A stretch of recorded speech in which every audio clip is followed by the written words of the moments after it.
ओम शांति।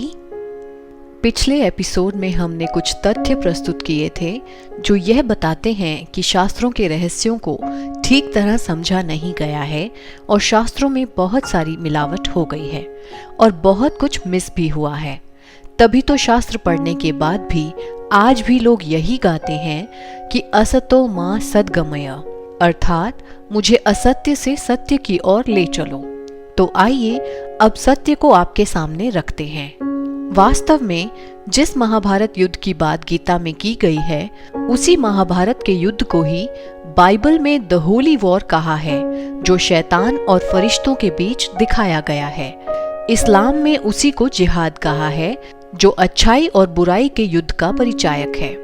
तो इससे हमें यह पता चलता है कि अच्छाई और बुराई के खेल को मनोरंजक रूप देने के लिए लेखक ने गीता में संवाद शैली का प्रयोग करते हुए मानवता को एक बहुत ही अच्छा संदेश दिया था।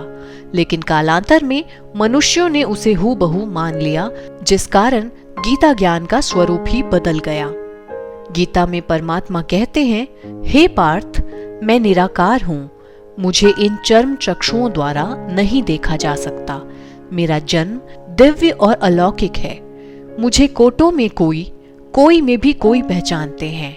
मैं अजन्मा हूँ, मैं अकर्ता हूँ, मैं अभोक्ता हूँ, मैं अकाल मूर्त हूँ। अब आप खुद ही सोचिए, श्री कृष्ण तो शरीरधारी देवता हैं। उन्हें इन चर्म चक्षुओं द्वारा देखा भी गया। उनका जन्म भी माता के द्वारा हुआ।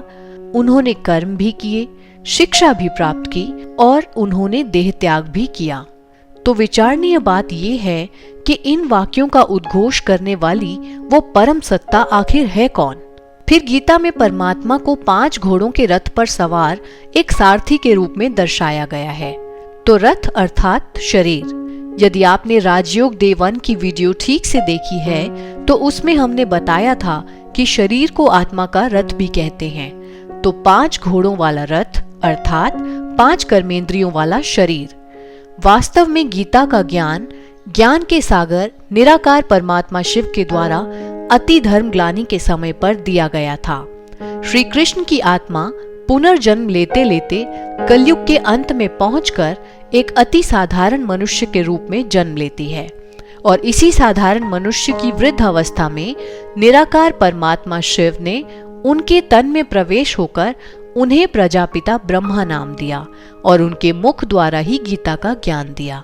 इसीलिए सत्यनारायण की कथा में गाते भी हैं, बूढ़ो ब्राह्मण बनकर कंचन महल दियो, अर्थात परमात्मा बूढ़े ब्राह्मण के तन में प्रवेश होकर ही कंचन महल अर्थात स्वर्ण युग की रचना करते हैं।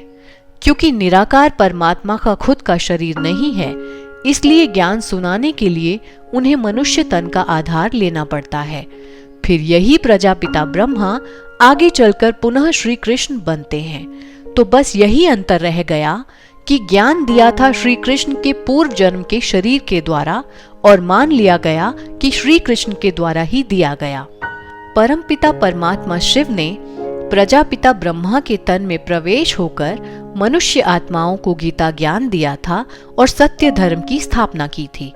उस समय कलयुग का अंत था और अब फिर से वही समय चल रहा है।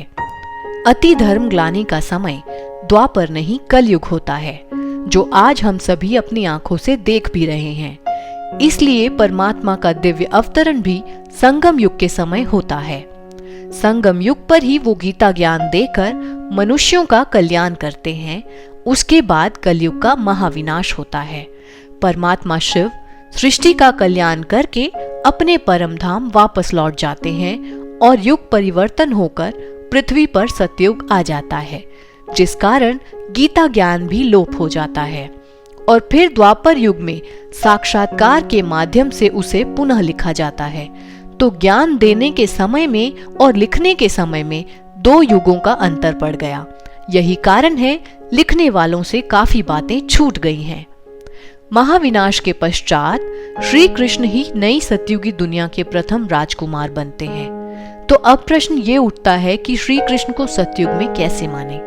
इस बात को थोड़ा गहराई से समझते हैं। श्री कृष्ण का जन्म रात 12 बजे दिखाते हैं, जब चारों ओर हलचल का वातावरण था एवं उनका जन्म भी जेल में दिखाते हैं। क्या यह वही समय नहीं चल रहा? सृष्टि चक्र वाले अध्याय में हमने बताया था कि सृष्टि की 12 अर्थात संगम युग, हलचल का वातावरण अर्थात महापरिवर्तन का वह समय जब प्रकृति अपना तांडव दिखाती है, और जेल अर्थात 5 विकारों की यह कलयुगी दुनिया। इस युग परिवर्तन के समय ही श्री कृष्ण का जन्म होता है और युग परिवर्तन के कारण ही श्री कृष्ण की जन्म देने वाली माँ और पालन पोषण करने वाली माँ भिन्न हो जाती है।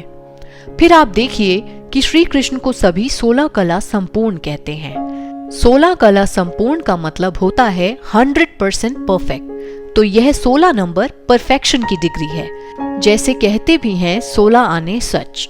तो ऐसा संपूर्ण देवता सृष्टि चक्र में उसी समय होना चाहिए जब प्रकृति भी संपूर्ण सतो प्रधान हो। तो वह काल सतयुग के आदि का ही काल है।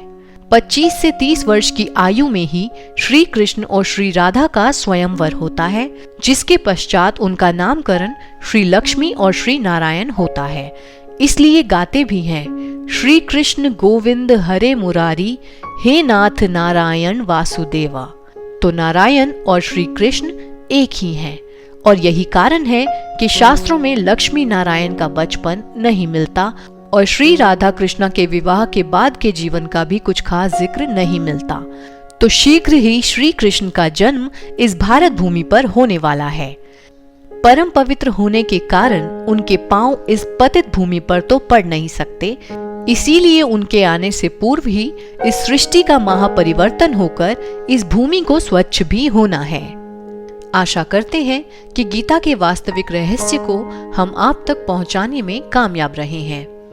आप भी यह ईश्वरीय संदेश जन जन तक पहुंचाएं कि भगवान इस धरा पर प्रजापिता ब्रह्मा के तन में अवतरित होकर अपना दिव्य कार्य कर रहे हैं। वो सभी का आह्वान कर रहे हैं कि हे मेरे प्यारे बच्चों, योगी बनो, पवित्र बनो और मुझ परम पिता परमात्मा शिव से स्वर्ग के दैवी स्वराज्य का अधिकार प्राप्त करो। ओम शांति।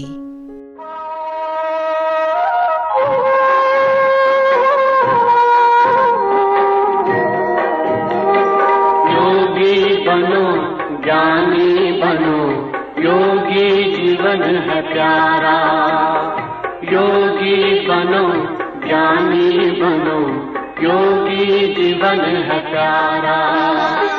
काम क्रोध मद लोभ मोह वश आज है सब मोहताज।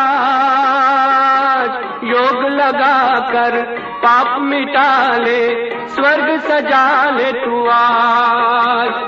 काम क्रोध मद लोभ मोह वश आज है सब मोहताज। योग लगा कर पाप मिटा ले, स्वर्ग सजा ले तू आज। परमात्मा शिव और श्री कृष्ण में अंतर जानने के लिए यह वीडियो भी जरूर देखें।